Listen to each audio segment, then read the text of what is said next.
Hi, Norm Sawyer here. What do you want from God? We tend to complicate things so much when we come asking God for help or asking Him for anything. In Philippians, it says, "Don't worry about anything. Instead, pray about everything. Tell God what you need and thank Him for all He has done." Of course, the context of this is asking according to God's will, but to thank Him for what He's already done, reminding you of all the good things He's already done in the past.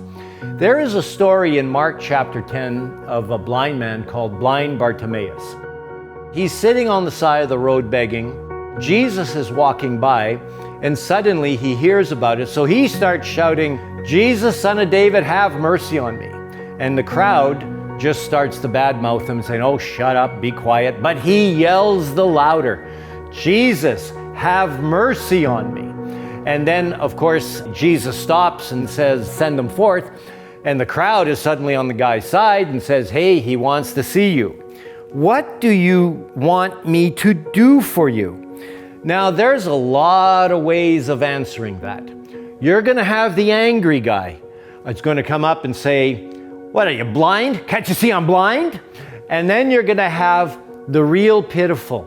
"Well, Lord, if I could maybe see out of one eye and just get a little bit of vision, maybe life would be a little better, blah, blah, blah, blah." Right? You've got that kind of approach. But blind Bartimaeus said, "Rabbi, I want to see." So what did Jesus say? "Go," said Jesus, "your faith has healed you." Immediately he received his sight and followed Jesus along the road. What was the faith action? He says, your faith has made you whole. Your faith has healed you. What was the faith? When we look back at the story, when he was sitting back on the side of the road, he had a particular cloak he was wearing. Similar today, where a blind person may have a white cane indicating that he's blind, and therefore we will take extra caution to walk around him and so on.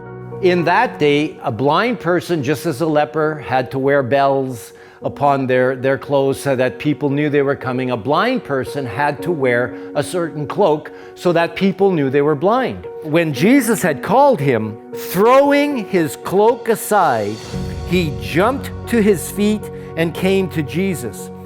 He went to God in faith. When he knew Jesus had called him, he left his whole life behind. Saints, sometimes that's all it is. What do you want God to do for you? Leave your old life behind and go stand before God and say, "This is what I want. I'm fed up with the old thing. I want the new thing you have for me." God bless you.